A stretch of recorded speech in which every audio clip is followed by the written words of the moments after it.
agradecer a Deus que nos proporciona essa oportunidade de estar aqui, né? Então, primeiramente, dando boas-vindas a todos aqueles que nos ouvem e nos assistem no nosso canal do Grupo da Fraternidade Espírita em Torno do Mestre.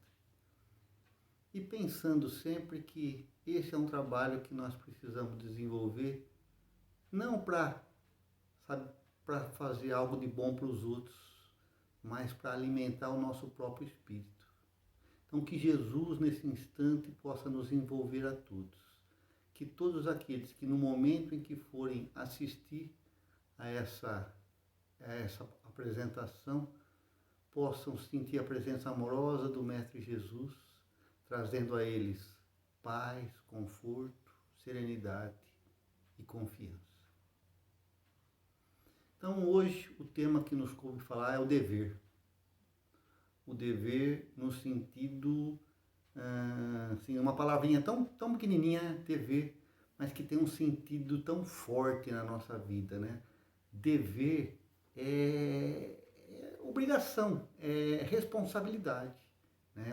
Dever é sinônimo de responsabilidade. E a gente vai procurar mostrar que, com o aumento do nosso conhecimento, aumenta também a nossa responsabilidade. E a gente vai passar, né, para mostrar a importância desse conhecimento, a gente vai passar pelo Antigo Testamento, pelo Novo Testamento, pelas obras básicas da doutrina espírita, pelas obras auxiliares, Emmanuel, Leon Denis, né? Então, depoimentos de Chico Xavier, até falar um pouquinho de música popular brasileira, né? E sobre uma citação de uma psicanalista muito famosa da sua época, né? Então vamos lá, tentar falar sobre o dever um pouquinho.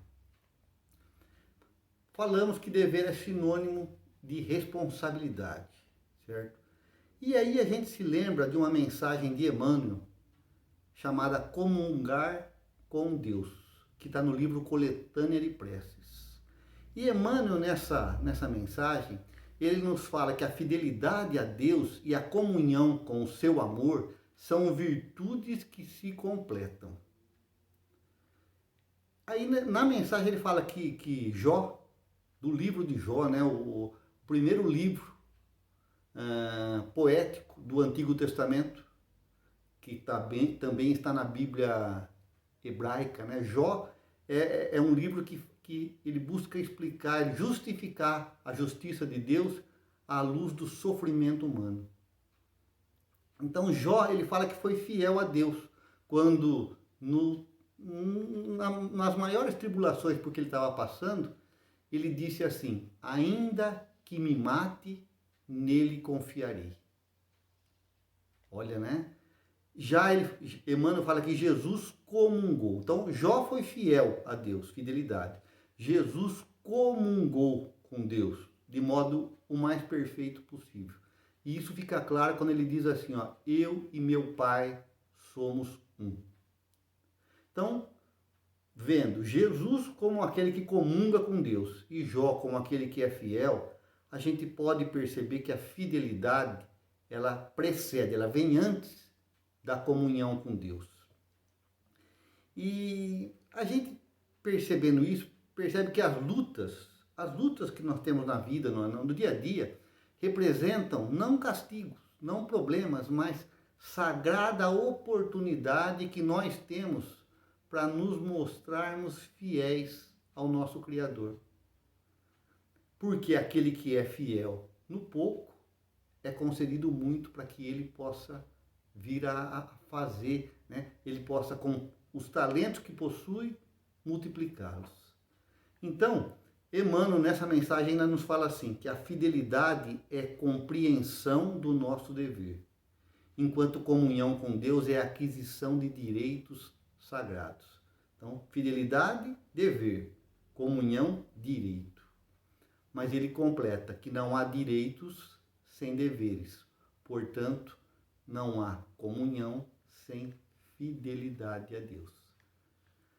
Bom, nós estamos falando que assim, falando que dever é responsabilidade, né? E nós precisamos compreender qual é o nosso dever diante da vida. Qual é a nossa responsabilidade diante da vida. E quando se fala em responsabilidade dentro da doutrina espírita, nós podemos pensar em livre-arbítrio. Parece que não tem nada a ver, né? Mas a expressão livre-arbítrio é muito interessante. Livre-arbítrio, se você for procurar no dicionário, quer dizer livre julgamento. Arbitrar é julgar. Então, livre-arbítrio, livre julgamento. A faculdade de o homem, de nós, nos determinarmos a nós mesmos. A faculdade do homem de determinar-se a si mesmo. Ou seja, eu decido o que eu quero para a minha vida. Certo? Então, a primeira pessoa a usar a expressão livre-arbítrio, segundo os estudiosos, foi Santo Agostinho, que viveu mais ou menos no ano 400 depois de Cristo. Então, ele usa livre-arbítrio, né, para falar sobre ética, sobre moral, sobre vontade, sobre liberdade, sobre determinismo.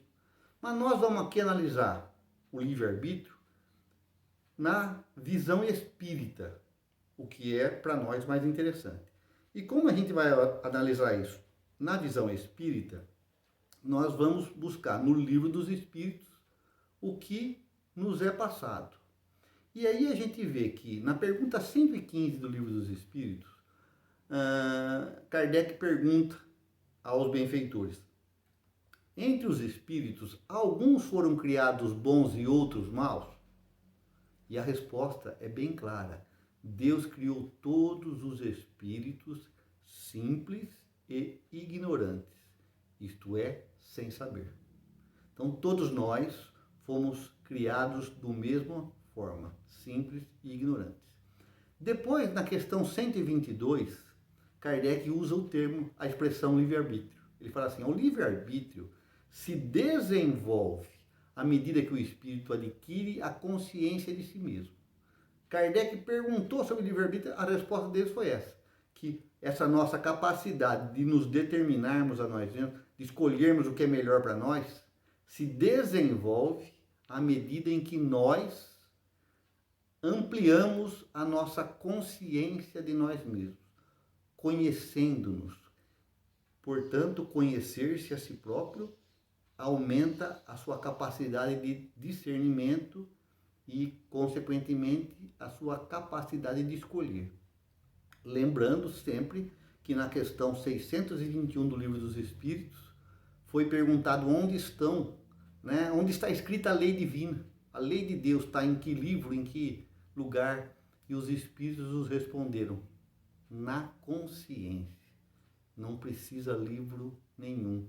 Está tudo aqui dentro de nós. Certo? Então, vejam bem. Paulo, o apóstolo Paulo, a gente já pula para o Novo Testamento, né? O apóstolo Paulo, consciente de que o uso do nosso livre-arbítrio, né? Que seria a faculdade de o homem se determinar a si mesmo, tem por finalidade trazer dignidade e paz de espírito, trazer dignidade e paz de espírito, consciência tranquila. Ele fala assim na primeira epístola que ele manda para os Coríntios, capítulo 10, versículo 23. Todas as coisas são lícitas, mas nem todas convêm. Todas as coisas são lícitas, mas nem todas edificam. Veja, tudo eu posso, mas nem tudo é conveniente. Tudo eu posso, mas nem tudo é construtivo, é edificante, é produtivo, é útil para mim.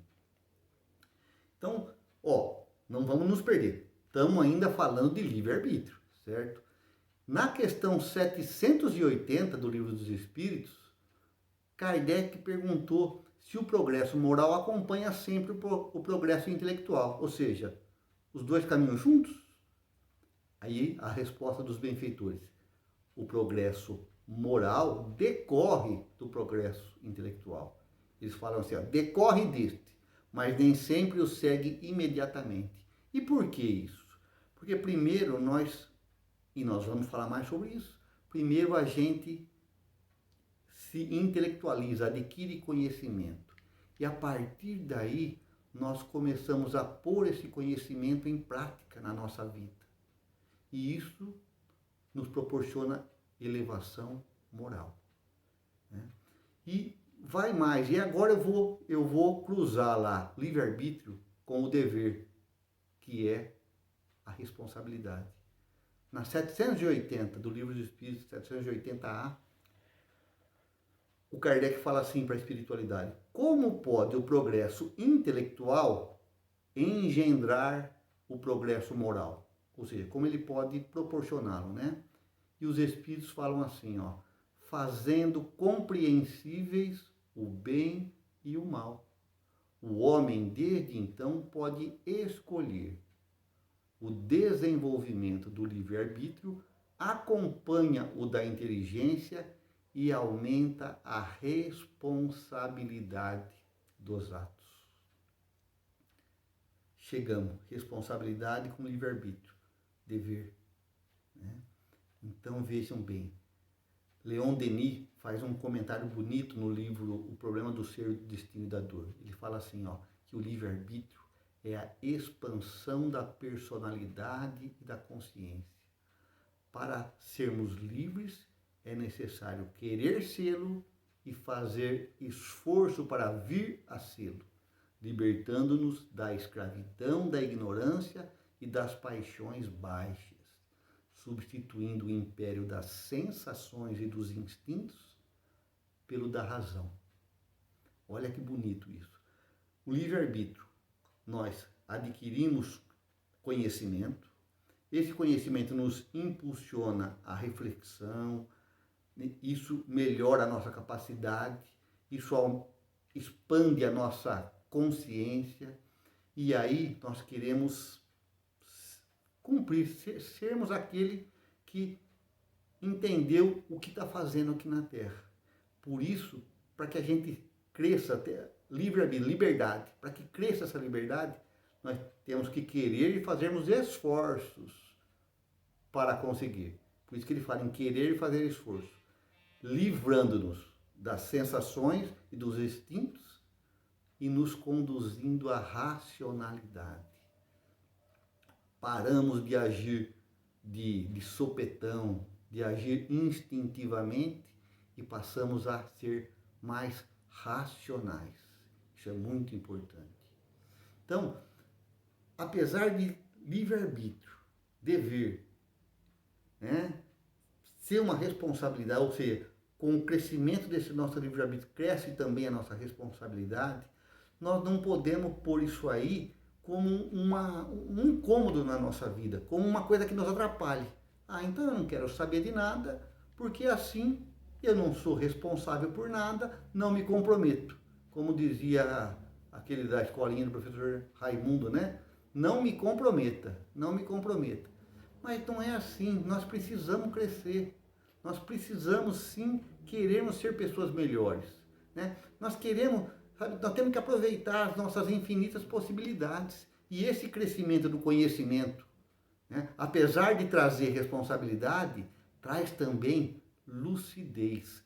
E a gente pode imaginar isso, dando um exemplo, sobre como aqueles cristãos que iam para o circo de Roma para serem comidos pelos leões, para serem queimados vivos, cantando, felizes, porque eles já viam não a morte física, mas eles viam a possibilidade, a perspectiva de estarem juntos de Jesus logo mais. Essa visão que o discernimento nos dá.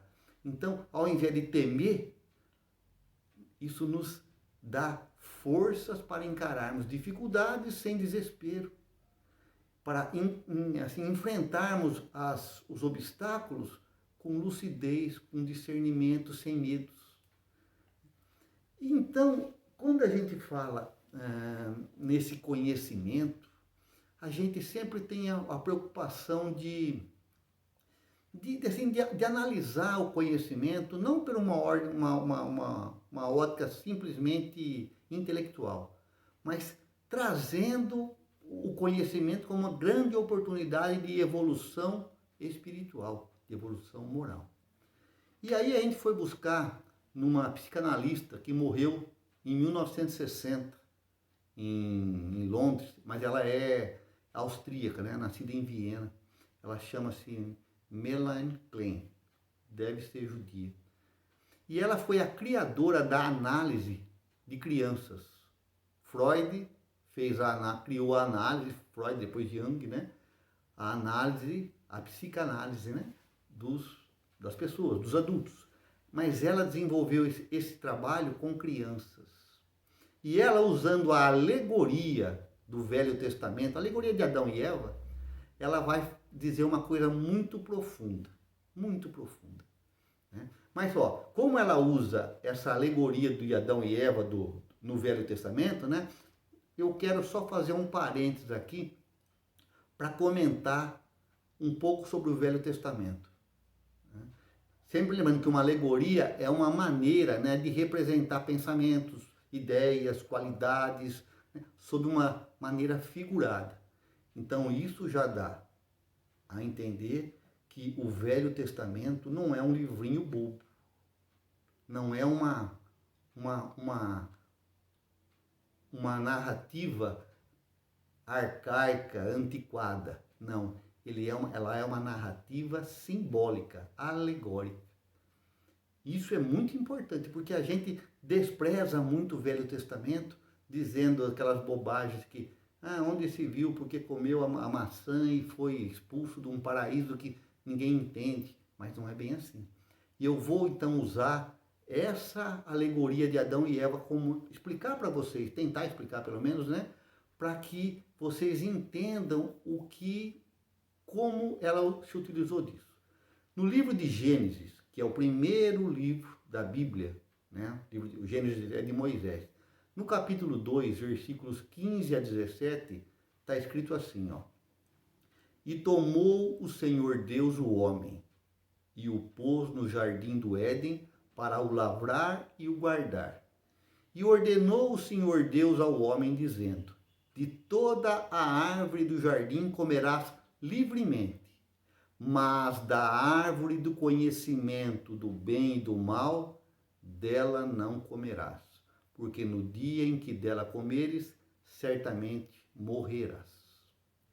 Vejam, não existe a palavra maçã em lugar nenhum, não existe macieira, não existe nada disso. O que existe é no centro do jardim do Éden, a árvore do conhecimento do bem e do mal. Nesse jardim existiam duas árvores assim que são além de todas as frutíferas, a árvore da vida e a árvore que estava bem no centro do jardim, que é a árvore de conhecimento do bem e do mal. Vejam, conhecimento do bem e do mal. Olha a palavrinha conhecimento de novo aí. Né? Lembrando que Eva foi criada depois disso. Né? Falamos do capítulo 2, versículos 15 a 17. Só no 18 é que está aqui Deus, vendo que o homem estava sozinho, quis arrumar para ele uma companheira, certo? Mas vamos agora aí tentar entender esse Adão e Eva, que também é outra simbologia, outra alegoria. Adão é Adão, né? Que quer dizer terreno, o homem, o ser humano, o homem da terra, o terráqueo. Então, podemos pensar isso, não sou eu que estou falando, são os estudiosos da igreja, católicos, espíritas, evangélicos, seja quem for, protestantes, né, os presbiterianos, estudiosos, doutores da igreja. Eles colocam, muitos deles é lógico, né, colocam Adão e Eva como um ser só, sendo Eva o nosso lado feminino, né, que representa o quê? Sentimentos e paixões. E Adão, o nosso lado masculino, que representam a inteligência e a razão. Então, um único ser representado duplamente entre masculino e feminino, porque no masculino ele coloca como maiores virtudes inteligência e razão. E o lado feminino, sentimentos e paixões. Então, vamos pensar uma coisa. Uma outra coisa que a igreja fala também, né, que os estudiosos falam, é que o homem não podia ser tentado pelo demônio. O demônio nunca teria acesso à inteligência do homem, nunca. Então, foi preciso que a serpente, aquela que é a que estraga tudo, né, vamos dizer assim, lá no paraíso, que ela tentasse a mulher, ou seja, que ela falasse aos sentimentos, às paixões do ser humano, que são representados por Eva. Então, Eva, o lado feminino, nosso lado feminino, leva a tentação até a inteligência representada por Adão, o masculino. Vejam, essa dualidade tira aquele véu bobinho de Adão e Eva. Vejam que Eva foi criada de dentro de Adão, de uma costela, não é mesmo? Então, estava dentro dele o lado feminino. Acho que Gilberto Gil, né, naquela canção Super-Homem, ele traduz bem isso aí, quando ele nos fala assim, ó, que um dia eu vivi a ilusão de que ser homem bastaria, que o mundo masculino tudo me daria, do que eu quisesse ter. Aí depois da segunda estrofe ele fala assim, que nada. Minha porção mulher que até então se resguardara, é a porção melhor que trago em mim agora. É que me faz viver. E no fim, na terceira estrofe, ele fala assim, ó, quem dera, pudesse todo homem compreender, ó mãe, quem dera, ser o verão, o apogeu da primavera. Olha que bonito. E só por ela ser. Ou seja, o verão é o apogeu, é o máximo da primavera, mas não existiria sem ela. Então, o nosso lado masculino, o nosso lado razão, inteligência, só existe porque nós desenvolvemos sentimentos e paixões, que são os instintos mais primários. Gilberto Gil, acho que ele pegou com maestria, né, essa dualidade que existe em nós.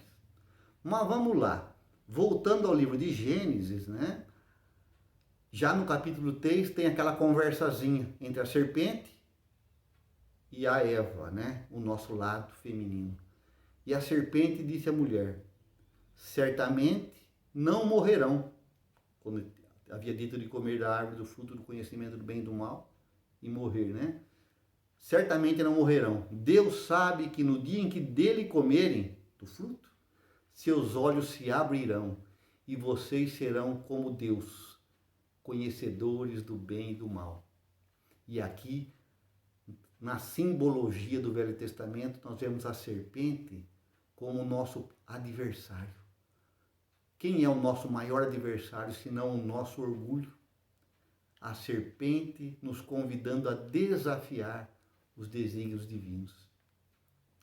Bom, a gente conhece a história, que Adão e Eva comeram do fruto do conhecimento, da árvore do conhecimento, né? E foram expulsos do paraíso, certo? E a psicanalista Melanie Klein fala assim, ó, quem come do fruto do conhecimento é sempre expulso de algum paraíso. O que vocês conseguem entender com isso? Quando eu adquiro conhecimento, aquilo que me satisfazia, que me bastava, já não me basta mais. Eu quero mais. E quando eu quero mais, eu saio da minha zona de conforto. Eu vou em busca de algo mais. Sempre lembrando que a história da palavra paraísos, Adão e Eva foram expulsos do paraíso, né? A história da palavra paraíso é jardim murado. Então, paraíso é um jardim murado. Ou seja, nós estávamos bloqueados. Quando conhecemos algo a mais, nós transpusemos aquele muro.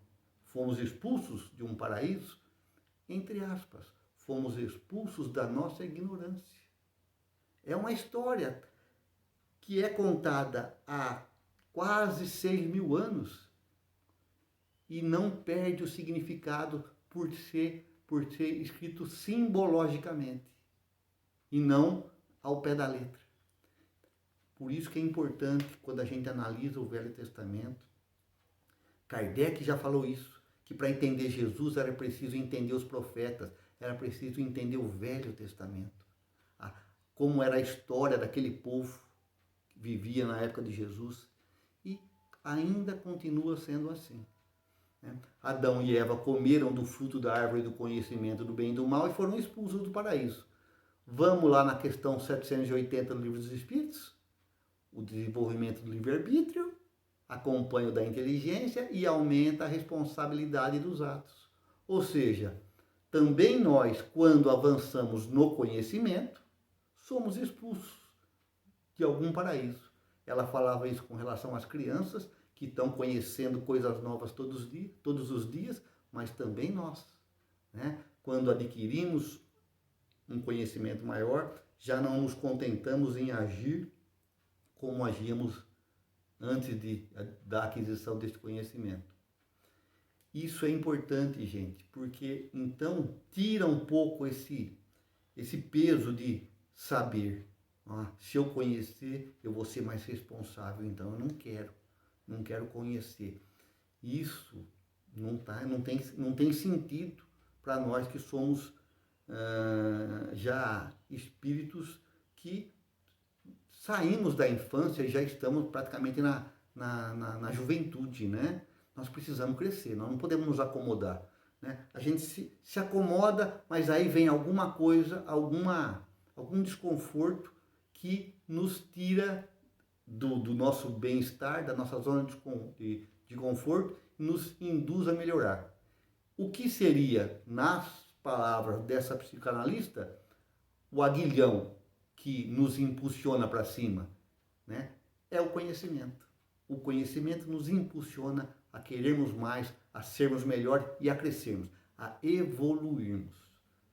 Portanto, com o conhecimento, nós temos aumentada a nossa responsabilidade diante da vida. Livre-arbítrio é, portanto, a liberdade de julgar com responsabilidade.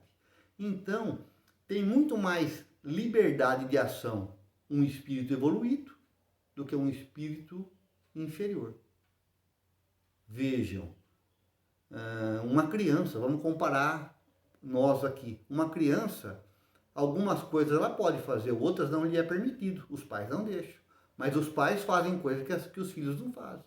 Ou seja, os pais já desenvolveram um maior conhecimento, são mais responsáveis, podem agir com mais liberdade. Nós também, em termos de evolução espiritual, é a mesma coisa.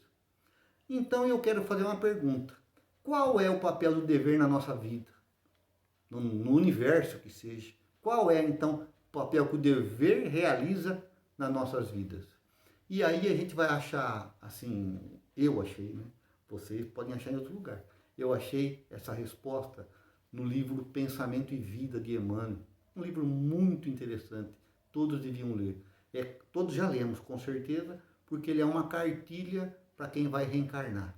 Então, se ninguém está aqui obrigado, se preparou para vir, já leu sobre isso.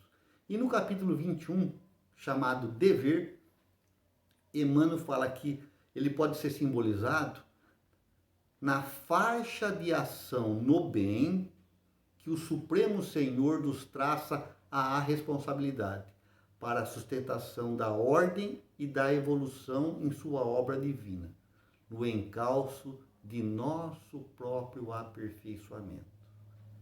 Vejam então que o papel do dever, sempre considerando a nossa faixa de evolução consciencial, o patamar em que estamos, né, ele tem como, assim, como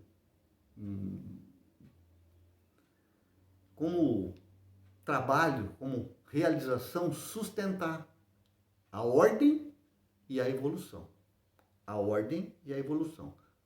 Vamos falar um pouquinho da ordem, né? A gente sabe que para se viver com segurança, nós precisamos de disciplina. Não posso fazer qualquer coisa porque vou colher resultados quaisquer. A gente sabe que no universo tudo é regido por leis, desde o átomo até os astros que estão aí nas constelações no nosso céu. Então, veja, nós podemos, por exemplo, viajar pelo universo todo, a longas distâncias do lar em que se vincula o nosso corpo físico. No entanto, nós não vamos lograr fazer isso sem obedecer a princípios, leis que vigoram, né? Leis que regem os movimentos das máquinas, os movimentos dos corpos celestes. Então, veja, no universo, se tudo no universo é regido por leis imutáveis, com o desenvolvimento do nosso livre-arbítrio, nós passamos a compreender melhor um pouco essas leis. E com essa compreensão das leis divinas, leis que regem o universo, tanto o universo físico quanto o universo moral, são leis divinas. Nos são assim revelados ou desvelados aspectos dessa lei divina que a gente ainda não se harmonizou com eles. E como nós não nos harmonizamos com eles, o que acontece? Quando a gente não se harmoniza com alguma coisa, nós não sentimos mal. Por quê? Porque nós sabemos o que devemos fazer, mas nós sabemos que não estamos fazendo como deveríamos fazer. Consegue perceber isso? Ó? Quando nós não nos harmonizamos entre o que fazemos e entre o que sabemos dever fazer, a gente se desarmoniza interiormente. E isso faz o quê? Faz com que eu fique descontente comigo e deseje mudar, deseje ser outra pessoa. É isso que está lá no Evangelho segundo o Espiritismo, numa mensagem chamada O Dever do Espírito Lázaro. Está no capítulo, eu não me lembro direito, mas eu acho que é capítulo 17, que é o Ser de Perfeitos. Capítulo 17 do Evangelho segundo o Espiritismo, né? Chamada O Dever, essa mensagem. Onde Lázaro fala assim, ó, que o dever é muito difícil de se cumprir, porque ele se acha em antagonismo com as atrações dos nossos interesses e do nosso coração. Mais ou menos assim, o que Jesus nos ensina no Pai Nosso. Não nos deixeis cair em tentações. As tentações são aquelas tendências que nós temos do passado. Aquilo que nos era agradável fazer, não era útil, não era bom, né? Não era satisfatório, não era produtivo para nós, mas era agradável. Então, essas são as tentações que nós pedimos na oração dominical, né, o Pai Nosso, para que Deus não nos deixe voltar a elas. Né? Livre-nos do mal. O mal é da influência dos outros, mas as tentações é das influências íntimas, das nossas imperfeições. Então vamos lá, gente. Agir com consciência de que a nossa liberdade ou direito vai até o ponto em que começa a liberdade dos outros, o direito dos outros. Né? Então, isso é sustentar a ordem. Quando a gente passa a agir dessa forma, consciente de que os nossos direitos não podem ultrapassar o direito dos outros. Né? E aí a gente lembra, volta na questão 115 do Livro dos Espíritos, quando ele disse que nós fomos criados simples e ignorantes, mas ele continua e fala uma outra coisa, que a cada um Deus deu uma missão. Missão. Olha, a palavrinha missão fica gravada aí para vocês. A cada um Deus deu uma missão, com o fim de esclarecer a cada um de nós e de nos fazer chegar progressivamente à perfeição, pelo conhecimento da verdade. Todos nós, pequenininhos, ou já espíritos evoluídos, temos uma missão. A cada um é dado segundo a sua capacidade de ação.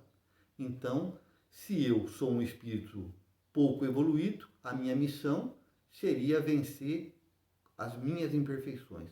A partir do momento que eu me torno um espírito bastante evoluído, a minha missão passa a não mais trabalhar o meu íntimo praticamente, mas a ajudar aos outros a trabalharem a si próprios, né? Mas todos temos missões. E nada impede que, trabalhando o meu íntimo, eu também ajude aos outros, né? Então, o papel do dever é dizer a cada um de nós, né? No ponto, sempre lembrando, no ponto em que a gente se encontra em termos de evolução consciencial, o que compete a nós fazermos para sustentar essa ordem, essa harmonia universal. Dá para perceber? Né? Se cada um fizesse o que bem entendesse, o mundo seria uma confusão, existiria o caos. E a gente percebe que o caos não existe. O que existe é uma aparência de caos. Como agora nessa nossa situação aí que estamos vivendo de pandemia, todo mundo achando que onde estava Deus que deixou acontecer um negócio desse? Não existe nada de errado acontecendo. Nada, nada, nada. Se a gente acha que tem alguma coisa errada é porque a gente ainda não entendeu, assim, não consegue enxergar o mundo, não com a nossa visão limitada, mas com a visão, assim, a perspectiva ilimitada de Deus, nosso Criador. Então, onde para nós existe caos, para Deus existe ordem, existe perfeição, né? Então, quando todos nós nos identificarmos com o nosso papel, com o nosso dever, com a nossa missão, né, no concerto universal, lembra lá da questão 115, né, da nossa missão, a Terra vai ser um mundo melhor, um mundo feliz, com certeza, onde um vai respeitar o outro, todos seremos pessoas que contribuem para essa ordem, né, que proporciona a todos condições ideais para evoluirmos. Então veja que a sustentação da ordem contribui para a sustentação da evolução, né? Evolução que foi o que Emmanuel definiu lá, sustentar ordem e evolução. E quando a gente, voltando lá ao livro Pensamento e Vida, Emmanuel nos fala que o dever define a submissão que nos cabe a certos princípios estabelecidos como leis pela sabedoria divina para o desenvolvimento de nossas faculdades. Ou seja, quando eu respeito, né, me submeto àquilo que acontece sem revolta, acontece na minha vida, mas sem revolta, sem desespero, ou seja, quando eu aceito isso e, encarando a minha dificuldade, empreendo esforços para modificar isso, para sanar a minha dificuldade, eu evoluo, eu cresço como pessoa, mas eu cresço também como espírito. E aí a gente volta que os aguilhões, as dificuldades do caminho, eles trabalham para que a gente, quer dizer, eles trabalham não, eles proporcionam que a gente trabalhe, né, para superá-los, proporcionando assim, nas nossas atitudes, uma capacidade maior de enfrentamento e uma qualidade maior das nossas ações para superarmos essas dificuldades. Então, quando a gente passa a discernir, né, qual é o nosso dever, assim, com relação à sociedade, por exemplo, a gente se sente incomodado se não estiver cumprindo com esse dever de maneira acertada. E esse incômodo nos faz sair da nossa mesmice, né, para que a gente fique em paz com a nossa própria consciência. Lembram-se lá da expulsão do paraíso? É isso, é o conhecimento, mais uma vez, nos impulsionando para cima. Mas existe a importância de um alerta. Jesus nos fez um alerta que ninguém, às vezes, muito poucas pessoas notam naquela fala de Jesus um alerta contra a vaidade, né, do conhecimento. Foi Jesus quem fez. Está em Lucas, capítulo 11, no versículo 35. Jesus fala assim, ó: vê, pois, que a luz que em ti há não sejam trevas. Que a luz que há em mim não seja escuridão. Por que isso? Porque muitas vezes, quando nós adquirimos conhecimento, a gente passa... Uns têm medo do conhecimento, então quando adquire o conhecimento passa a sofrer, né? Então, para que isso não seja uma fonte de sofrimento na nossa vida, nós precisamos ter a disposição de aplicar esse conhecimento, né, que nós recebemos para melhorar a nossa vida. Vamos dar um exemplo. A energia atômica, por exemplo, ela foi descoberta, né, e foi trabalhada para desenvolver a primeira coisa, foi um objetivo bélico, né, um objetivo de destruição, que foi a bomba nuclear, né, que foi soltada no Japão. Foi solta no Japão. Mas vejam bem, depois disso, a mesma energia atômica que causou destruição, hoje é usada nos aparelhos de diagnóstico, né, para tantas enfermidades. Então, o que Jesus quer dizer assim, ó, não usa o conhecimento para o mal. Cuidado para que o mal que há em ti não seja treva, que a luz que há em ti, conhecimento, não seja treva, causando dor aos outros. Porque quando a gente sabe o que deve fazer e não faz, ou faz em desacordo com o que manda a nossa consciência, onde estão gravadas as leis divinas, isso gera uma cobrança interna em nós próprios, que acaba por gerar dor, sofrimento na nossa vida. Mas isso, apesar de causar dor, que é o que normalmente acontece, também nos impulsiona, né? E por fim, para a gente terminar essa nossa conversa, eu queria falar um pouquinho da importância, né, do dever, de a gente cumprir o nosso dever na nossa paz interior, na nossa paz de consciência.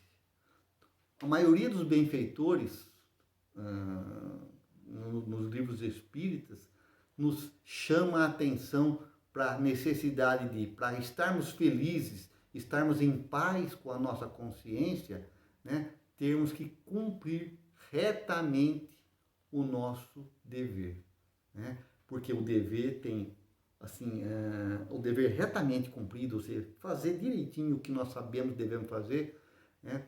Ele é um elemento essencial para garantir a nossa paz interior. Não só garantir, né? Mas também sustentar. E aí eu me lembrei agora de uma historinha. No começo da vida de Chico Xavier, da vida mediúnica de Chico Xavier, né? Um dia ele estava, jovem ainda, ele estava andando na rua, ele foi abordado por um jovem que começou a elogiá-lo, e ele começou a ficar sem graça, ele começou a ficar incomodado com tanto elogio, né? Então o Chico, ainda novo, né, para tentar mostrar que ele era humilde, não que... Pra até tentar trabalhar em si a humildade, ele falou, não, para com isso, eu não passo de um verme. No que ele falou isso, o Emmanuel, né, o mentor dele, apareceu e falou assim, Chico, assim você ofende o verme. O Chico abriu o olho, o rapaz que estava do lado nem percebeu, né? Mas como assim, né? Ofendeu o verme, né? Eu estou me comparando com ele, teoricamente eu sou melhor que ele, né? Mas aí o Emmanuel fala assim, veja bem, Chico, que o verme, na condição evolutiva em que ele se encontra, ele cumpre fielmente a missão que Deus designou para ele, que é fecundar o solo, né? Ficar caminhando pelo solo, a minhoquinha lá, e fertilizar o solo, fecundar o solo. E você, quantos corações, quantos solos de corações você já fecundou? Então veja que quando a gente fala em cumprir o dever, é sempre no nível da nossa evolução consciencial. Eu não posso fazer aquilo que eu não entendo ser certo ainda, mas aquilo que eu já sei ser o correto, eu não devo deixar de fazer. Por isso que o Emmanuel pôs o verme, apesar de estar lá na escala evolutiva, lá embaixo, ele cumpre fielmente os desígnios de Deus mas nós ainda não cumprimos. Muito interessante. Emmanuel, no livro Calma, né, capítulo 8, tem uma mensagem chamada Paz em Nós. Ele fala assim, ó, a paz em nós não resulta de circunstâncias externas, e sim da nossa tranquilidade de consciência no dever cumprido. E é preciso anotar que o dever cumprido é fruto da compreensão. E só compreende quem conhece, não é mesmo? Quem entendeu o porquê. Então, gente, lembrando daquela mensagem lá no início da comunhão com Deus, né? Todos nós temos o direito à felicidade, à paz de consciência. Mas, lá na mensagem falava, não existem direitos sem deveres. Portanto, se nós, né, para que a gente venha a usufruir desse direito de ser feliz, de estar em paz com a nossa consciência, nós temos o dever de zelar por essa construção de nossa própria felicidade e de nossa própria paz. E é isso que Emmanuel falou naquela mensagem, né? Fidelidade a Deus, né? É compreensão do dever. E comunhão com Deus é aquisição de direitos sagrados. Esse direito de estar em paz, de estar em comunhão com Deus, é estar em paz com a nossa própria consciência, onde estão gravadas as leis divinas. Então, se não há direitos sem deveres, não há comunhão sem felicidade. Eu quero encerrar agora deixando duas mensagens de Chico Xavier. Ele fala assim, na primeira, ó, quanto à felicidade, cremos, isso é Chico falando, tá bom? Quanto à felicidade, cremos que ela nasce na paz da consciência tranquila pelo dever cumprido e cresce no íntimo de cada pessoa à medida que a pessoa procura fazer a felicidade dos outros sem pedir felicidade para si própria. Pensemos nisso.